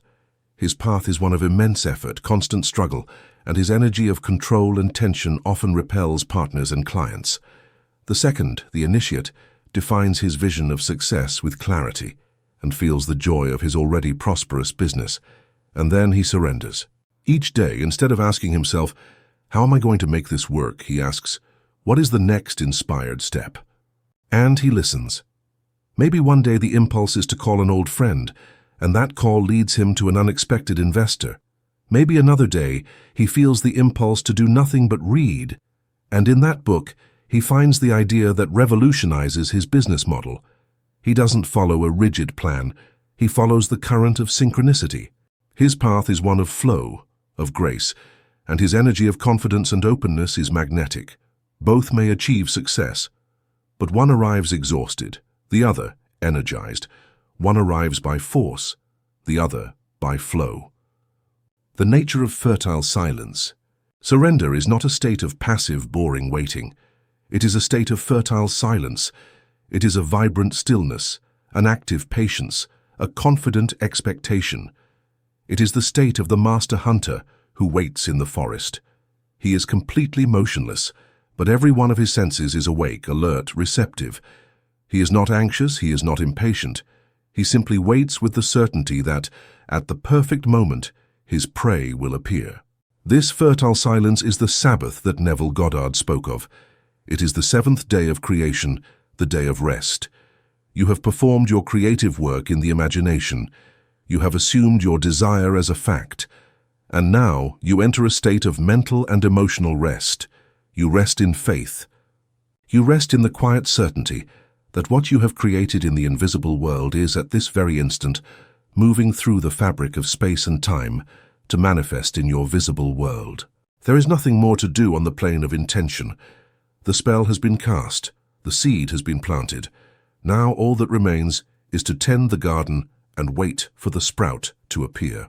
The anatomy of true faith. True faith, the kind that fertile silence requires, is a state of being. It is a quiet, absolute knowing that resides at the center of your consciousness, a knowing that is independent of the evidence of the five senses. It is the unshakable certainty that the law of creation is infallible. Hope says, I have planted the seed and I hope that the sun and rain will come so it can grow. Faith says, I have planted the seed. The sun and rain are the law. Growth is inevitable. This faith is not something you are born with. It is built. It is built through practice, through conscious experimentation. It is strengthened every time you perform an act of assumption in your imagination and then see its corresponding reflection, no matter how small, in the mirror of your life. Every manifestation, every synchronicity is one more brick in the temple of your faith. Surrender, therefore, is not a leap into the void. It is the logical act of an engineer who, having built a bridge according to the exact laws of physics, trusts that the bridge will hold its weight. He doesn't have to hope it doesn't fall. He knows it won't fall because he understands the law. The workshop of fertile silence integrated practices. The initiate does not leave this state of surrender to chance. He cultivates it with a subtle discipline, in the silent workshop of his own consciousness. The first practice is the ritual of handover. The master knows that the ego will not let go of control easily. Therefore, he performs a formal ceremony of power transfer. In his nightly meditation, after having performed his act of assumption, he visualizes his desire not as an image, but as a sphere of bright, perfect light. He holds this sphere in his imaginal hands. He feels its weight, its vibration, its reality, and then, with an act of deep humility and trust, he raises his hands and hands that sphere of light over to a higher intelligence, to the universal mind, to his higher self, to the intelligence of the quantum field. And as he does, he pronounces a decree of liberation. It is not a plea, it is a transfer. He says inwardly, Infinite intelligence of the universe, I have completed my work. I have created this blueprint in the only place I can, in my own consciousness. Now with absolute faith I hand over the how and the when to you. I trust in your wisdom to orchestrate its manifestation in the most perfect way. It is no longer my concern. It is done. This ritual is an act of psychomagic of immense power. It gives the ego a concrete action to perform, handing over, which satisfies its need to do something, and at the same time it teaches it the art of letting go. The second practice is the synchronicity hunt. Once the initiate has let go of control, he does not become passive. He becomes an exquisitely attentive observer. He knows that the universe, now that it has the space to work, will begin to send him signals, to leave him breadcrumbs on the path. He keeps a synchronicity journal. He notes the meaningful coincidences, the song he heard, the conversation he overheard by chance, the book that fell open to a page. He doesn't overanalyze them. He simply receives them as a wink from the universe, as a confirmation that the spell is underway. This practice keeps him in a state of playful dialogue with reality and reinforces his faith. And the third and perhaps most important practice is the differentiation of inspired action from forced action. Surrender does not mean inaction. It means the end of action born from panic, anxiety, and the need to control. Forced action feels heavy, like a struggle, like something you should do. Inspired action, which is the universe's response, feels light, obvious, effortless. It is a sudden impulse that comes from a place of calm. I should call this person. I should go to this place. The master learns to wait for this impulse. He does not force movement. He spends his days tending his garden, maintaining his state of grateful faith. And when the inspired impulse arrives, he acts on it immediately and without hesitation. He knows that this is the next piece of the puzzle that the universe is handing him. It is the dance between being and doing. Fertile silence is the sacred space of gestation. It is the trust of the artist who, having planted the seed of his intention, allows the mystery of life to do its work, knowing that no amount of anxious effort can make a flower open before its time. Chapter 8. The Alchemy of Wealth. Before we begin, we must understand the nature of true alchemy. The medieval alchemist, as is popularly believed, did not simply seek to turn lead into gold to get rich. That is the superficial interpretation. The great work, the magnum opus, was a symbolic process. The lead was human consciousness in its base state, ignorant, heavy, reactive, dominated by fear. The gold was enlightened consciousness, wise, light, creative, unified with the source. The transmutation of the metal was an external reflection of an internal transmutation. In the same way, the alchemy of wealth is not about applying mental tricks to accumulate money. It is about a profound process of inner transmutation. It is about taking the lead of our poverty consciousness, and through the fire of consciousness and the application of universal principles, transmuting it into the gold of a prosperity consciousness. The money that appears in your bank account is simply the residue, the tangible proof that the inner alchemy has been a success. Deconstructing the base metals, poverty consciousness. To transmute lead, we must first understand its composition. Poverty consciousness, that state of being that projects a reality of scarcity and struggle, is composed of 4 toxic base metals. 1. The lead of scarcity. This is the heaviest metal, the foundation of the prison. It is the deep and often unconscious belief that we live in a zero-sum universe, as if wealth were a fixed-size pie. If someone takes a large slice, inevitably there is less left for others. This perception turns life into a fierce competition. It makes us see others as rivals. It generates envy at the success of others, because every victory of another is perceived as our own loss. A person who lives under the dominance of the lead of scarcity may consciously desire wealth, but their subconscious energy is one of contraction and fear. It's like trying to attract butterflies while building a wall around them. The universe, which is a field of infinite abundance, cannot deliver its gifts to a consciousness that is fundamentally closed to them. 2. The mercury of unworthiness. Mercury in alchemy is volatile, unstable. Such is the belief of unworthiness, the subconscious feeling that I don't deserve it. This is the most personal and often the most difficult to detect toxin. It can have its roots in childhood, in messages that we were not good enough, or in cultural dogmas that associate wealth with evil or selfishness. A person with a strong belief in unworthiness is a master of self-sabotage. It's as if they have a prosperity thermostat set at a low level. If by a stroke of luck their income exceeds that level, their system panics. An unbearable dissonance is created between their external reality and their internal identity. And their obedient mind will find in a creative and often dramatic way a way to get rid of the excess to return to their familiar state of lack. They will make a disastrous investment, lend money that will never be returned, or face an unexpected crisis that will consume their resources. The mercury of unworthiness makes you feel guilty for receiving, uncomfortable with success, and leads you to reject the opportunities that the universe presents to you. 3. The salt of struggle. Salt in alchemy represents the body and suffering. The salt of struggle is the belief that wealth must be earned with sweat, blood, and tears. It is the idea that prosperity is intrinsically linked to sacrifice and pain. This belief makes us distrust everything that comes easily. If an opportunity seems too good to be true, we sabotage it. If we find a path that brings us joy and prosperity at the same time, we feel a subtle guilt, as if we were cheating, as if it were not real work. The salt of struggle keeps us trapped in the industrial equation of time for money. It makes us value effort over result, busyness over effectiveness.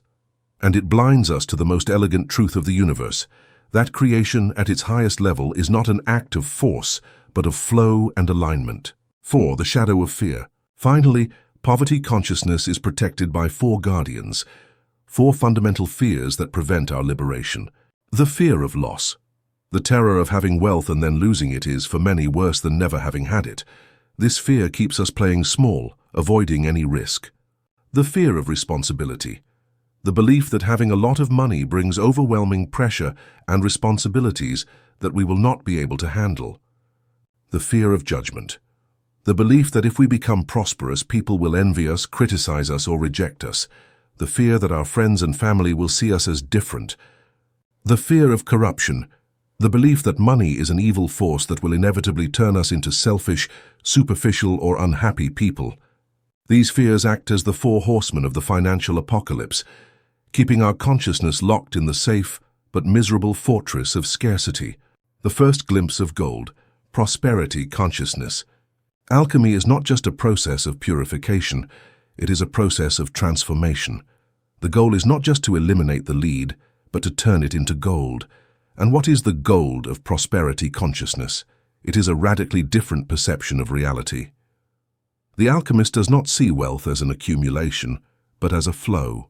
He understands that money is energy, and that, like all energy, it must circulate to maintain its vitality. His goal is not to hoard, but to become an increasingly wide channel for that flow, giving and receiving with grace and ease. The alchemist does not see wealth as a result of effort, but as a reflection of value. His focus is not on how can I earn more, but on how can I give more value. He dedicates himself to cultivating his unique gifts and to serving others in the most elevated way possible, knowing that money is the natural and inevitable consequence of genuinely provided value. And most importantly, the alchemist does not see wealth as an identity, but as a tool. He does not fuse his self-esteem with his bank account. He understands that money is a wonderful resource to amplify his purpose, to take care of his loved ones, and to contribute to the healing and beauty of the world. This de-identification frees him from the fear of loss and allows him to play the game of prosperity with an audacity, creativity, and joy that poverty consciousness could never imagine. The alchemical process, transmuting the base metals. The initiate in Metaphysical Secrets does not despair upon recognizing the base metals of his poverty consciousness. He knows they are not a sentence. They are, in fact, the raw material for his great work. He enters his inner workshop with the calm of a master and begins the process of transmutation. 1. Transmuting the lead of scarcity into the gold of abundance. The alchemist takes the heavy, dense lead of scarcity. He does not try to fight it with force. He knows that fighting scarcity is still an energy of scarcity. Instead, he dissolves it with the most potent universal acid, gratitude. The master's practice is a radical immersion in gratitude. It is not a simple mental list. It is a ritual. He sits in silence and begins a gratitude burst. For 10 minutes he writes in his journal, without stopping, everything he is already abundant in.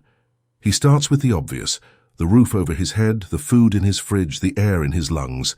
But he doesn't stop there.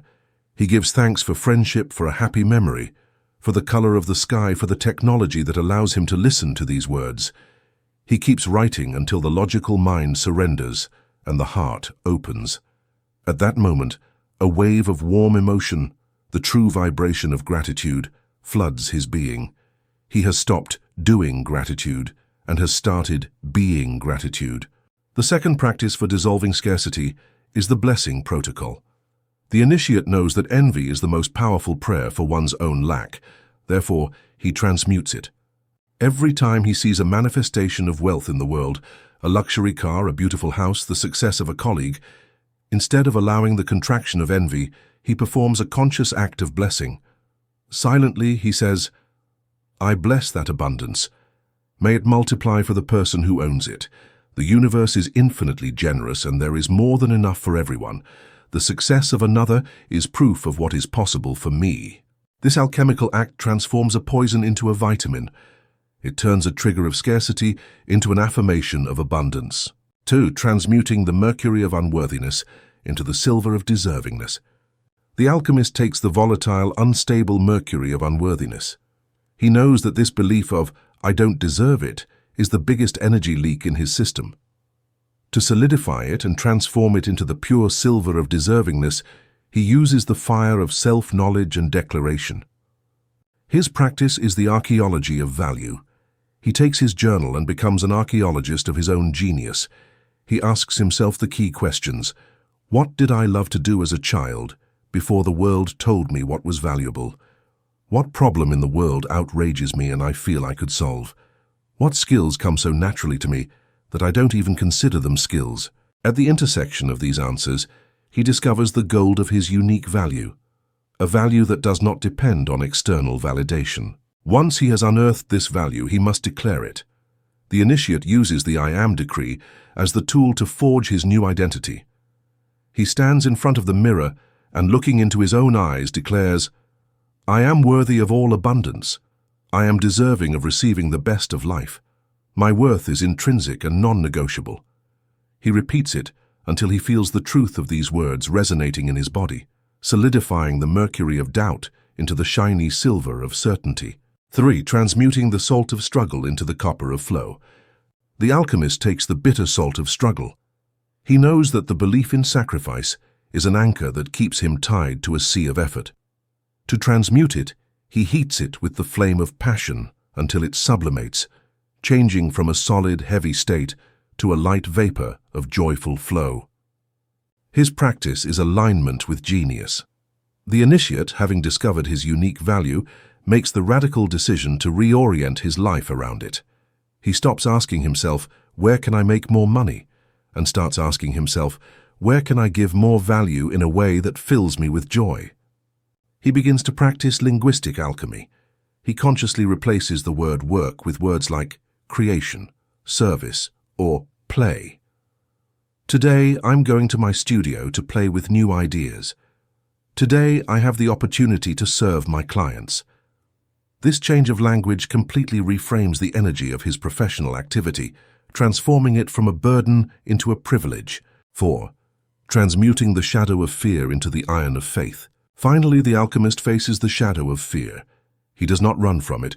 He invites it to the fire of consciousness to purify it and forge it into the unshakable iron of faith. His practice is the embrace the worst-case scenario technique.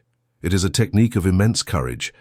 He takes his greatest financial fear, the fear of bankruptcy, of losing everything, and instead of running from it, he explores it thoroughly in his journal. He asks himself, if my worst fear came true, what would really happen?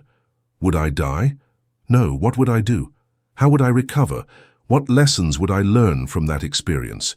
What strengths that I don't know now would be forged in me in that fire? By making peace with the worst possible scenario, he takes away its power to terrorize him. The energy that was once spent on avoiding fear is now freed up to create with audacity. He no longer plays to not lose, he plays to win. The alchemy of wealth is not a trick to make money. It is the sacred art of purifying your own consciousness. By transmuting your beliefs of scarcity, unworthiness, struggle, and fear, you don't just change your bank account. You change yourself. You stop being a gold seeker, and you become the philosopher's stone, the consciousness that, by its very nature, turns everything it touches into gold. Chapter 9. The Alchemy of Love. We have been conditioned to see love as a search, an external search for a person, a feeling, or a circumstance that will, magically, repair our wounds, fill our emptiness, and give us the happiness we lack. This perception turns love into a transaction, a market. We try to make ourselves more attractive, more successful, more interesting, not as an act of self-expression, but to increase our market value and be able to buy the love of the desired person. From this consciousness, the love life becomes a series of strategies, games, and fears. Should I call or wait? Am I being too intense or too distant? We become actors, playing a role we think the other wants to see, hiding our true vulnerabilities for fear that, if they see them, they will consider us unfit and reject us.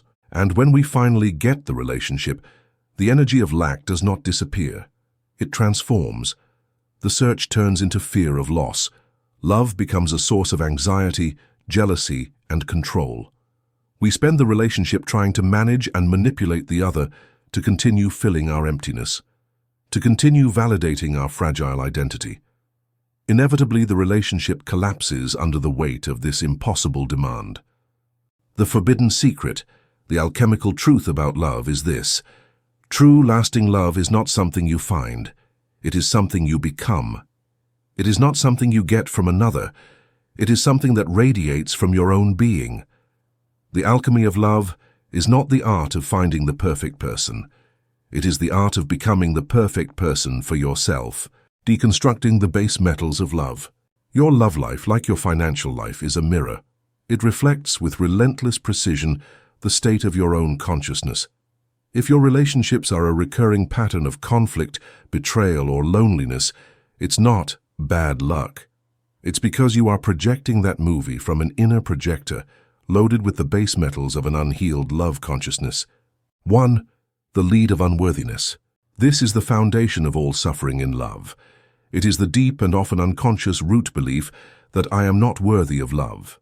It is the feeling that there is something fundamentally broken or insufficient in us, and that if someone were to see our true self, with all our flaws and shadows, they would flee in terror.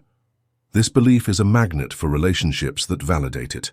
It makes us attract partners who are emotionally unavailable, critical, or abusive, because on a subconscious level, their behavior aligns with our own belief that we don't deserve a healthy love. It turns us into people pleasers, people who sacrifice their own needs, their own boundaries, and their own truth to try to earn the other's love. We believe that love is something we must deserve through sacrifice. It makes us sabotage good relationships. When someone loves us and treats us with unconditional respect, a cognitive dissonance is created. Their love conflicts with our belief in unworthiness. And often, unconsciously, we create a drama or push the person away to prove their love, until finally they get tired and leave, confirming our original prophecy. See, I knew I wasn't worthy of love. 2. The mercury of fear. On top of the lead of unworthiness, the volatile structure of fear is built. Fear in relationships manifests in many ways, but all are born from the same source: the lack of an inner center of security. Fear of intimacy. This is the fear of being truly seen. We long for connection, but we are terrified of the vulnerability it requires. We maintain a safe distance, wear masks, hide our darkest parts. This fear leads us to superficial relationships where we never feel truly connected.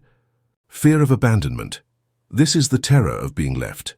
This fear is born from the belief that our emotional survival depends on the other. It turns us into dependent, jealous, and controlling people. We suffocate the relationship with our neediness, and often we create the very abandonment we feared so much. Fear of being engulfed. This is the opposite pole. The fear of losing our own identity, our freedom in the relationship. This fear makes us sabotage intimacy, create distance when the connection becomes too deep, and run away from anything that looks like commitment. 3. The salt of resentment. Finally, the taste of our relationships is often soured by the salt of past wounds. Every broken heart, every betrayal, every disappointment that has not been completely healed and forgiven becomes a filter in our perceptual lens. We stop seeing our current partner. Instead, we project onto them the ghost of our ex or even our parents. We react to the present situation not for what it is, but for what it reminds us of. If a previous partner was unfaithful, we interpret a simple text message from a friend on our current partner's phone as proof of betrayal. If one of our parents was controlling, we interpret a simple suggestion from our partner as an attempt to dominate us. Unhealed resentment turns us into archaeologists of pain, always searching in the present for evidence to validate the wounds of the past. It is impossible to build a healthy relationship on the foundation of unresolved resentment. The first glimpse of gold, alchemical love. The alchemist does not look for love in the world. He knows it is a useless search. Instead, he retreats to his inner laboratory and begins the great work of cultivating love within himself. He understands a fundamental truth: you cannot receive what you are not willing to give yourself. The alchemical vision of love is based on a radically different principle than that of the better half. It is the principle of the full cup. The initiate understands that his first and most important relationship is with himself. He dedicates himself to filling his own cup with the water of self-love, unconditional acceptance, forgiveness, and joy. He does not do it to become more attractive to others. He does it for the simple joy of being in a loving relationship with his own being. And he practices this until his cup is not only full, but begins to overflow. That overflow, that abundance of love that emanates from his being, is the love he has to share with the world. He no longer relates from the need to get love, but from the pleasure of sharing his excess of love. This energy changes everything. You stop being an emotional beggar, and you become a source, and by the law of resonance, a source can only attract other sources. You stop attracting other beggars who want to drink from your empty cup, and you begin to attract other whole beings who want to share their own abundance with you. This is the forbidden secret of love. Stop searching and start being. The alchemical workshop of love. Practices integrated. The alchemist cannot pour the new wine of love into a vessel that still contains the bitter dregs of old poisons. The first work, therefore, is purification. The initiate knows that he must release the energy of resentment and fear that has been trapped in his field by past relationships. For this, he uses the power of forgiveness, not as a moral act, but as an energetic cleansing. In the solitude of his workshop, he performs the ceremony of liberation. He takes his journal and writes a letter to each person who has hurt him in the past. He pours onto the paper, uncensored, all his pain and anger, allowing the toxic energy to leave his system. Then, in an act of radical compassion, he tries to see the wound in the other, not to justify them but to understand them. And finally, he makes the decree of liberation. I release you from the debt I thought you owed me. I free myself from the role of victim. I cut this chain. I am free. This ritual, repeated for every significant wound, is like cleaning the glass of all old impurities, leaving it clear and ready to receive. The second practice, the forging of the chalice, cultivating self-love. Once the glass is clean, the alchemist must make sure it is strong and has no cracks. He must forge the chalice of self-love. The tool for this forging is the mirror. The initiate stands in front of his own reflection, which is the most direct portal to his subconscious. At first, the practice is difficult. The inner critic, the guardian of the old belief of unworthiness, shouts its insults. But the alchemist persists. Day after day, he looks into his own eyes and begins a healing dialogue. He doesn't just repeat, "I love you." He talks to the wounded child that resides within him. He gives it the recognition it never received. He says, "I see you. You are valuable. You are enough exactly as you are. I am here for you. I will protect you. I love you unconditionally." This is not an act of vanity. It is an act of reparenting. It is the act of becoming the source of love and validation that he once desperately sought outside. With each of these sessions, the belief in his own unworthiness weakens, and the chalice of self-love becomes more solid, more brilliant, more capable of containing the energy of love. The third practice, the assumption of being loved, filling the chalice from within. With the purified and forged chalice, the master performs the final act of magic. He does not go out into the world to look for someone to fill his cup. He fills it himself from the infinite source of imagination. This is the practice of assumption. The initiate does not imagine finding someone. He assumes the state of being loved. In the stillness of the night, in the portal of the drowsy state, he does not feel lonely. He enters his mental theater and dresses in the garment of the beloved self. He does not necessarily visualize a specific face, but focuses on the sensation. He feels with an imaginary certainty the comforting presence of an ideal partner beside him. He hears in his inner ear the words of a conversation full of tenderness, respect, and admiration. He feels on his skin the warmth of a hug, the touch of a hand that holds his with love. And, most importantly, he bathes in the emotion that all this generates, a deep sense of peace, security, wholeness, and gratitude. He falls asleep in the embrace of his assumption. He is creating the memory of the future of a perfect love. He is filling his own chalice until it overflows. The inevitable reflection. When an individual has performed this alchemical work, when he has purified his past, forged an unshakable self-love, and assumed the state of being loved until it becomes his vibrational home. The external world has no choice but to reflect this new reality. His energy changes completely. He no longer emits the frequency of need, but that of wholeness. He no longer searches, he radiates. He becomes a lighthouse.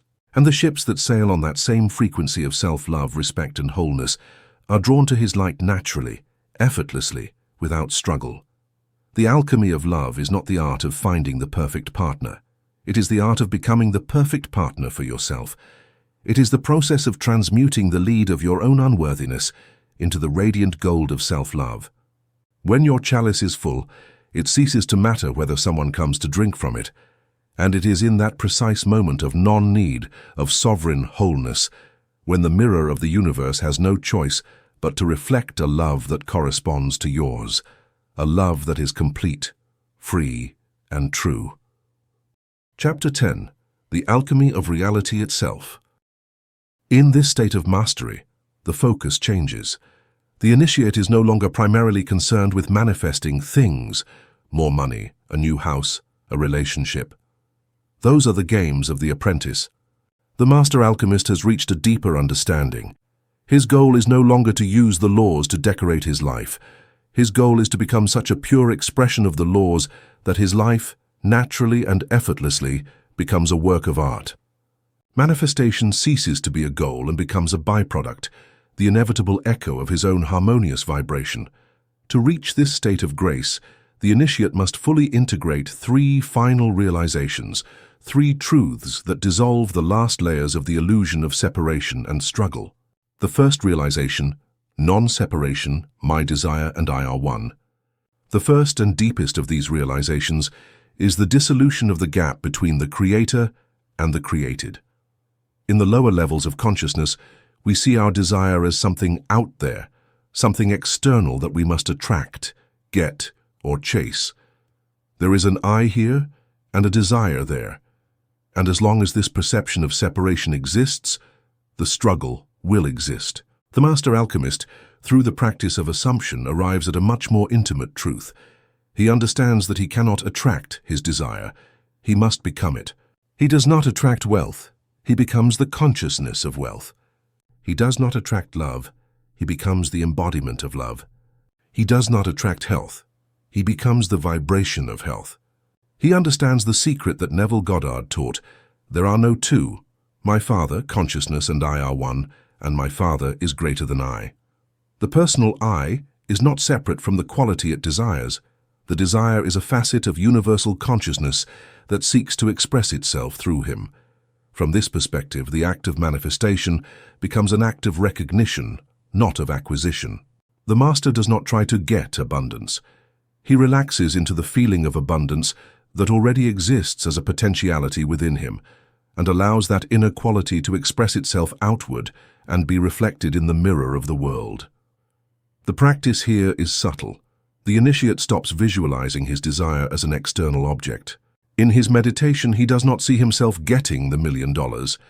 Instead, he asks himself, what is the feeling, the vibration, the consciousness of the person who is already abundantly prosperous? And then he merges with that feeling. He becomes that vibration. He realizes that he is not separate from abundance. He is abundance expressing itself. When you reach this state of non-separation, neediness and desperation vanish. How could you long for something that you already are? The struggle ends, and in the silence of that peace, manifestation occurs with a speed and grace that seem miraculous to the mind that still believes in separation. The second realization, time as an illusion, creation is finished. The second great realization that defines the master alchemist is his radical reorientation with respect to time. The untrained mind lives in a prison of linear time. It lives chained to the past through regret and resentment, and anxious for the future through worry and hope. The present is a simple, fleeting bridge between these two illusions. The initiate, through his understanding of the quantum field, arrives at a truth that frees the soul. Creation is already finished. This means that every possible reality, every possible version of your life, is not something you will create in the future. It already exists right now as a vibration, as a potentiality in the infinite field of consciousness. The past, present, and future coexist in an eternal now. Imagine the totality of time as a vast library, like the mythical Library of Alexandria. Every book in this library is a moment or an event. They are not arranged in a single line. All the books are on the shelves simultaneously. The book of your failure last week is on one shelf, and the book of your triumph next year is already on another. Your consciousness is the librarian, and your life is simply the sequence of books you choose to take off the shelf and read. When you live from this understanding, regret becomes impossible. You cannot change the book you have already read, but you are not condemned to reread it either. Anxiety about the future also dissolves. You don't have to worry about whether the book of your success will exist. It already exists. It has already been written. Your only job is not to write the story, but to tune your vibration to the story you choose to experience next. The initiate practices this through the art of assumption, which we now see in a new light. When you assume the feeling of your wish fulfilled, you are not pretending something that is not real.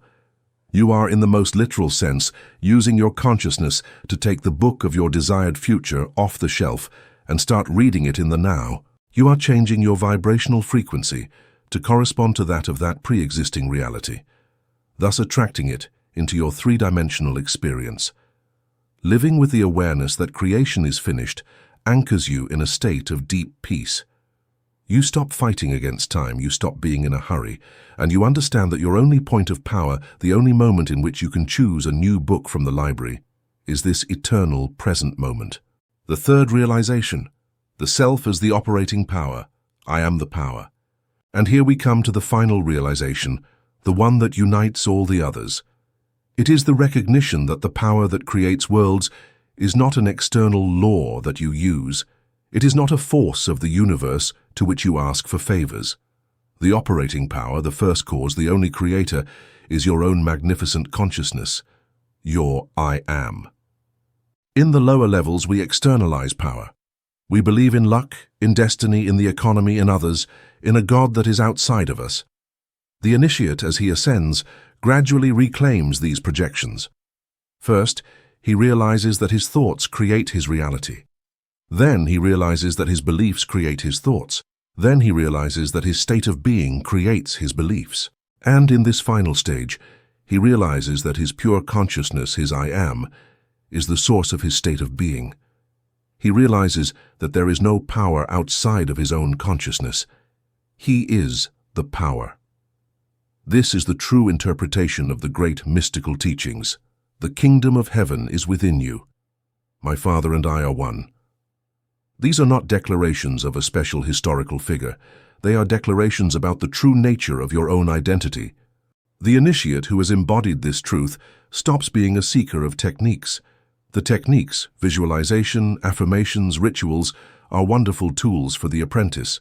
They are like the training wheels on a bicycle. They help the logical mind to focus and to build faith. But the master knows that the power does not reside in the technique.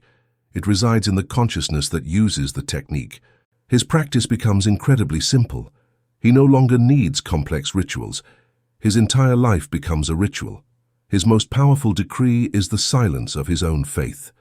Living in the eternal now, knowing that creation is finished and that linear time is an illusion, the master stops being a prisoner of the past or a slave to the future. He anchors his consciousness in the only point of power that exists, the now. His relationship with the past is transformed. He no longer sees it as a source of regret, but as a series of finished chapters in the great library of being. He uses the art of revision, not so much to change events, but to change the meaning he gives them, choosing to read those old chapters through the lens of wisdom and forgiveness. In doing so, he releases the emotional energy that was trapped in the past, making it available for creation in the present. His relationship with the future is transformed. He no longer sees it as something to be feared or controlled. He knows that the future is simply a series of nows that he has not yet chosen to experience. His way of creating the future is not by worrying about it, but by paying exquisite attention to the quality of his state of being in the now. He knows that a present lived in a state of peace and wholeness is the most powerful cause of a future that will reflect that same peace and wholeness. The Master uses his present moment as the portal through which he selects his desired future from the infinite library. He does not travel in time. He brings the desired future into his present through the power of feeling, the practice of silent command.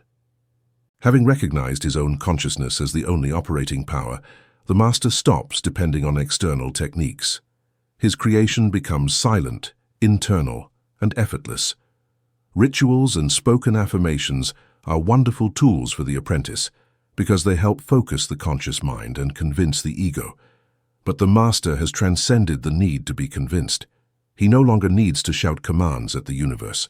His practice is the silent command. It is the art of pure assumption. His entire life becomes a ritual. His most powerful decree is the silence of his own faith. The state of I am is no longer an affirmation he repeats. It is the ground he walks on. It is the atmosphere he breathes. It is the light he radiates. It is the silent foundation of his being, from which all his perceptions, feelings, and actions naturally and harmoniously emerge. The initiate at this final level of mastery no longer needs the manual. He has become the manual. He no longer needs to seek secrets. He has become the secret. The alchemy of reality is not a series of steps to transform the world. It is the one great realization that you are the world you wish to transform. You have journeyed from the fraud of asking to the throne of your own consciousness. You have learned that the mirror, the quantum field, and the state of being are simply different names for the dance between your imagination and its reflection. The work is complete. The lead of victim consciousness has been transmuted into the gold of mastery. You are not a magician who uses magic. You are the magic itself. You have received the forbidden knowledge. The cage door has been opened. Now the only work that remains is to live as the free being you have always been. Our journey began by tearing away the veil of a great illusion, the belief that we were pawns in a game governed by external forces. We departed from a world of supplication, of waiting, of powerlessness. And along this path, we have unveiled the forbidden secrets, not as magical techniques, but as the operating laws of our own consciousness. We discovered the fraud of asking and the truth of the universe as a mirror. We explored the quantum field as the clay of creation and our state of being as the only currency of value. You received the 3 master keys, the power of assumption to inhabit your desire, the discipline of the mental diet to protect it, and the wisdom of fertile silence to allow for its manifestation. The forbidden secret was never a technique. It was a revelation of identity. The truth is that there is no external king in the universe. There is no power to which you must beg. The throne has always been in the center of your own consciousness, and for a long time it has been vacant. This audiobook has been your map back to the throne. Your journey does not end with the end of these words. It is your coronation. Your practice from today on is simple. Each morning upon waking, do not ask, do not wait, do not beg. Simply, from the calm of your being, decree the reality you choose to experience. Remember always, you are not a subject in the kingdom of life. You are its one true sovereign. If this forbidden manual has resonated with you and has awakened the Creator within you, we invite you to continue this exploration. Subscribe to our channel, Path of Knowledge, for more wisdom that liberates. Like this video as a declaration of your own sovereignty. Share this knowledge with someone who is ready to claim their throne. Thank you for your time, for your courage, and for the brave decision to stop asking and at last start creating.